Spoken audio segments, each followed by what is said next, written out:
Hi, heyo, so back to my pointlessly boring videos, even if I just watch them myself one day, uploading them just because why not? Hopefully I get a message out there to someone if they need it, or something I can help it. Like I've done readings and energy healing and all that with people before, and I've gotten some pretty good results in person for people who give it a shot or give it a chance, but not everyone wants to.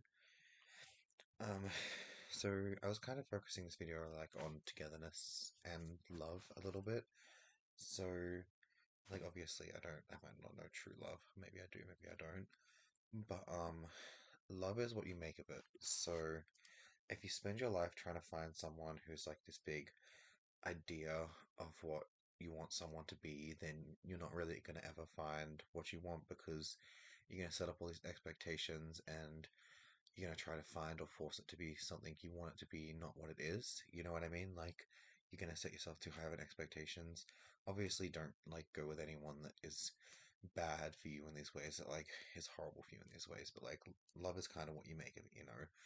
Like you could have love and you don't appreciate it, or you'll appreciate it one day, or you know, like appreciate what you have and the love you have, don't appreciate the love you don't have.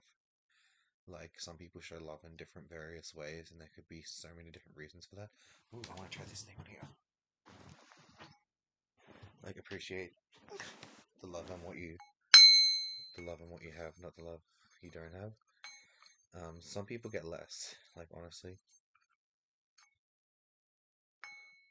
some people get some people get less love. Some people can give love in certain ways. Some people don't know how to or never taught to show love, or they don't understand it properly. Some people can, and some people can't. Which reminds me of the idea of soulmates. I have an idea that I've like been taught about soulmates, but I don't know if it's accurate or not. Some people say it's like the person you will marry and spend the rest of your life with, but it might not necessarily be that in what I've learned, in my opinion. Like your soulmate could be a best friend you will know, or always remember who will help shape you into the person you're supposed to be. It could be a friend, it could be a family member. It doesn't mean you're going to end up like, with them or like, but, um, you know, it's going to be someone who helps shape you and helps you grow into the person you're supposed to be, and someone you will know, someone who will make an impact in your life, someone who you're meant to meet or meant to be with. It can be friend, family member, it can be a partner. True love and soulmates, I think they're different things. I could be wrong, I don't know, but this is what I learned of it. In order to find this, you've got to learn to be happy with yourself and appreciate yourself who you are, vice versa, also to the person you love or find. You got to find to be happy with yourself and what you have, not what you don't have. And you've got to learn to love yourself for who you are. Unless you're like an abusive rapist pedophile, then mofo, you got to change your ways and learn to be nice and kind and grow these things like the flowers in the garden and appreciate everything for the beauty they truly are. Don't appreciate them for the beauty they have. Like some people might say, oh, that person has an ugly nose, but I was just watching this video and the other day someone had to get nose surgery because they couldn't breathe properly. Like, I appreciate the fact that that person has a healthy nose and they can breathe properly and they're not struggling. And, you know, and that's it's a beautiful thing. And like, why do we set these standards when we should just be happy with people being happy as they are, connect with someone on a beautiful soul level and love them as they are, not for what they're not. If you're looking at the things you don't have, the things they're not, you're never going to find true happiness. You're always going to be without something. You're always going to be going from one person to the next. You need to learn to love things as they are and don't set up too many expectations. Just learn to love things and people as they are in front of you. Um, it's kind of like this theory I have that my mother told me about how certain beings, like we are in the origins, we're like a being that is split in two or separated. And like this whole theory she had that we spend our lifetime trying to search for our other half, which was like this evil ass being separated or split people into to make them this or that, is supposed to be this whole theory. And you find each other, which is supposed to be like in our origins, you're like these winged beings that were split into or separated into two, which is an interesting theory, but I don't know if I agree with it or not. I think it's kind of bullshit. Like, why would anyone do that? Why would we be that? Um, so that puts a different perspective on soulmate, saying sometimes soulmate could be the other half of yourself, which means like some weird shit like that movie I watched the other day, which I do not completely agree with because that movie so put me off that I'm like, ew, no, those people are not supposed to be part of the same person. They're doing all this to put them together. What was that movie? It's like the one where it's like in cinemas, they like fuse together and it's horrible and it's scary. I'm like, no, why would you do that? Be yourself. If you're supposed to find your other half that you be with, it will just happen. You don't fucking force yourself together. Like, that's gross. It'll just happen. And I don't think it works like that. But, I'm no expert. Um, it kind of reminds me of the theory that magic is kind of like a blessing. So magic is like part of life. It's like energy is part of life. Energy is part of life, and it has many forms. It can be many things. And magic is a blessing, and blessings are made of magic. Kind of like, you've seen TV shows, some angels have their things they can do, their abilities. This is magic, but it's also a blessing, and they can do blessings, which is all magic, which is obviously not witchcraft or sorcery, and to be confused with witchcraft and sorcery, which is interesting because you've got like some people are born with blessings and magic. Like some people are psychics and they have abilities, which can be a blessing if it's actually naturally given to them and they're supposed to possess it, not someone who goes out of their way to train and things they don't have, unless they already have an affinity or knack for it. Or people who make deals, and some of those people are like supposed to manifest it and like bring their visions into fruition. Um, by like seeing these things or saying things happen, and they go out of their way to tell every single freaking person that it happens because they're trying to create it or manifest it. Or some of them do it by like sequences of events, by like starting sequences of events to make things happen, which are not psychic. Some of those are demons that are manifesting things. Obviously, like some psychic things do work, like domino effects, dominoes, and like um sequences of events, and how they work. So like in that situation, you've got to be aware of like demons or horrible beings being like false angels or false idols or false prophets, because that can be a very scary thing. Like, I know one of my exes and some of the people I've been around have claimed themselves to be things they're not, and this or that, in order to do this or that, or just blatantly cause chaos and a mess for people, which is like, no, why would you? um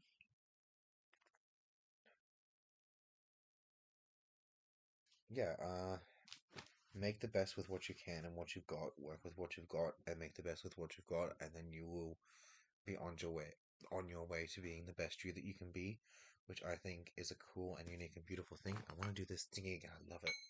I need to get a new thing for it because it's not as pretty as the one I used before.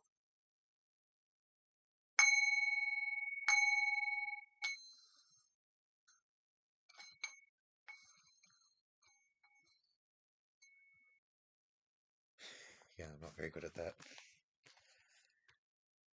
Um, it can be all about perspective when it comes to these things. Like, if you're putting all these expectations in your head as your trial about, I want this, I want that perfect that, you might never find that person. You might obviously find that person. Like, there's a chance you'll find that person, but like, if you put too many expectations out there, you might not find it. In order to find something, you have to essentially not be looking so hard for it.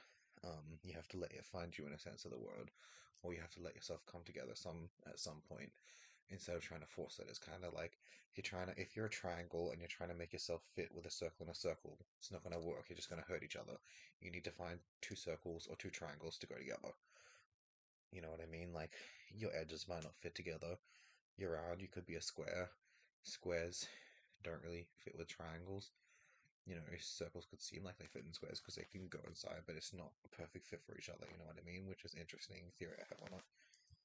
You got to love what you can about people and appreciate them for who they are, who they're not, whether or not that's, someone who struggles, someone who doesn't struggle, someone who's strong, someone who's weak. Accept each other's weaknesses, accept each other's strengths, accept each other's beauties, accept each other's sicknesses, accept each other's health, except you've got to accept each other and you've got to love each other. Um, Appreciate the beauty. Yeah, appreciate the beauty and someone for who they are, not who they're not. Like, there is the exception of someone being abusive or horrible or hurting other people on purpose. You can try to help that person become the better person you want them to be, but that doesn't mean they'll end up being the exact person you want to be. There can be like outside circumstances in that situation, like something from their past that's hurting them, that's making them hurt other people, or like all these different things or this or that. So there can't always be exceptions to that rule, but you got to learn to be things to be as it is and judge them as they are, not from a different perspective saying, I just know. Like, that's very bad. You've got to judge it as it is, not as you think it is. And then you will learn to truly master, like, your craft, your art of people or find love. Um, we are all perfect for somebody. I think when we're created, or we come into existence or are born, we are all perfect for somebody, and we'll all find somebody perfectly. You know what I mean? Like, someone might say, "Oh, I don't think they're the most beautiful person in the world," and I've said this like accidentally to people, and it's a dick move, and I know it, but that's because like them not understanding until I explain it to them. Because my viewpoint on life says everyone is perfect for someone, so someone out there will think you're the most beautiful person in the world, but I might think you're average. But that doesn't mean someone else out there is not going to think you're the most beautiful person in the world. Like I've said that to someone, and that was such a dick move, and I feel so bad about it. But I'm like, someone out there will think you're the most perfect, beautiful person in the world, so why the fuck does it matter what I think? That's kind of like my viewpoint on it. I have stopped saying that to people because it's a very, very mean thing to say, and I realized that after I did it. And I was like, no, I love that person. I don't want them to feel bad. I didn't mean to, like, make them feel bad. I was just trying to, yeah.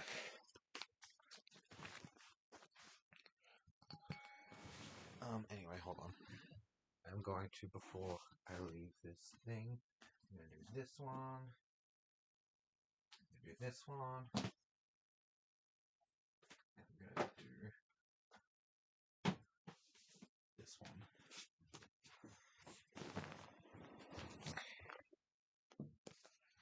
There's a prophet, love oracle, and the book of answers. This reminds me of my theory. I don't know if I said this before or not, but my theory on like heaven, hell, earth, and like psychics are kind of like the neutral side to earth, where we people ended up after we were like kicked from the garden or whatever and came here. We all start off neutral, and then we go to what the oracles are supposed to represent, which is good. If we go towards a good direction and end up heavenly beings, we go evil and are tied to hell, which is like the seer beings. I don't know where the prophets sit in this. Like, I'm like, WTF, are those like freaking alien space beings or what? I don't know. But yeah, it's interesting. I'm gonna do a card from this.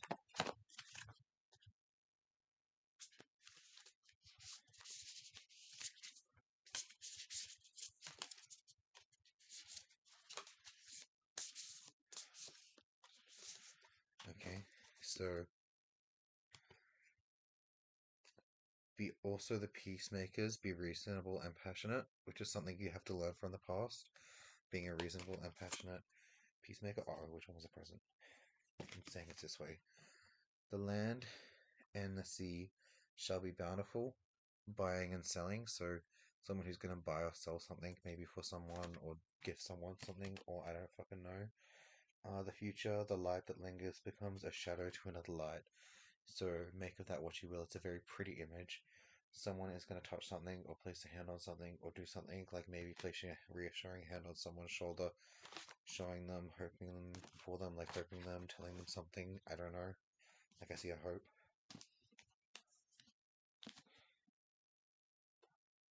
Oh, hold on. I want that page.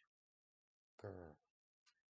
Um, don't just share what you want, ask what they want. So I guess this comes to a situation like allowing both people in a relationship to have their say, not just one person's. Like, it might be hard because you're always working and you want time for you, but remember to let both people talk in relationships and both people express themselves and feel the way they feel.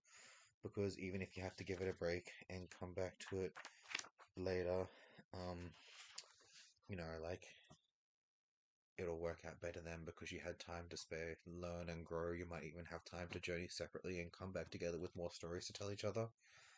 Um, I got 2 pages here. I want to read both of them. When your energy is depleted, take 3 steps to replenish it. Pause, breathe, and focus, which works in most times or instances,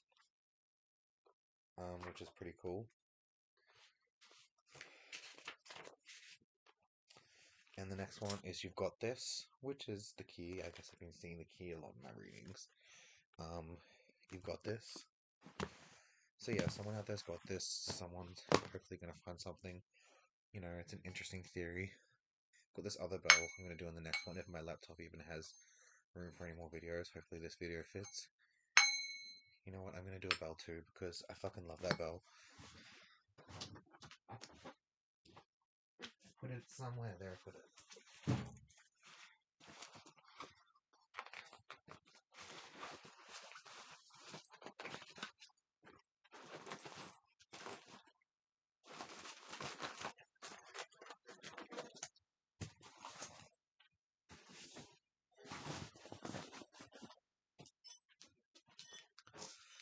This is my bow. I got it because I got a pair of these.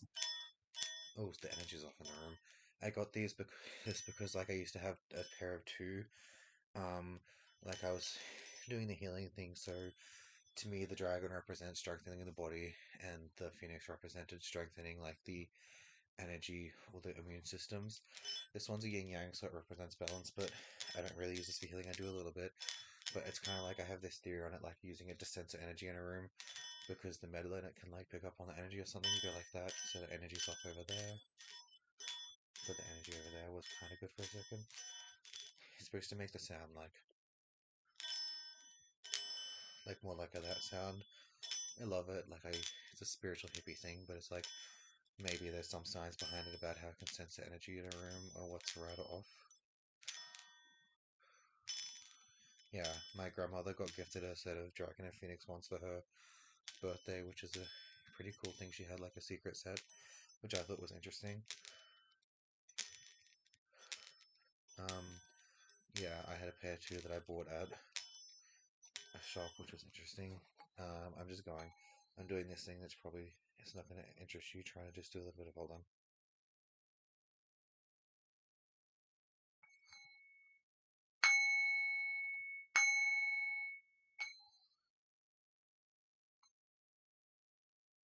Yeah, I thought that was pretty interesting. I love those things. I'm just practicing with this one now, but trying to do the clearing out of energy and get negative beings out and make them more blah blah blah. Um, okay, thank you so much for watching or not watching. It's up to you, man. Like, whatever. I just make these because it entertains me and it makes me feel good, and something I practice and that my family has done for a couple of generations back or generations back. So I'm like, why the fudge not? If I come from these three powerful women that do this or that, why not embrace it? Um, it's inevitable. Something I learned about when I was like 14. But yeah, that's too much about me. Okay, thank you. Have a nice night. Bye.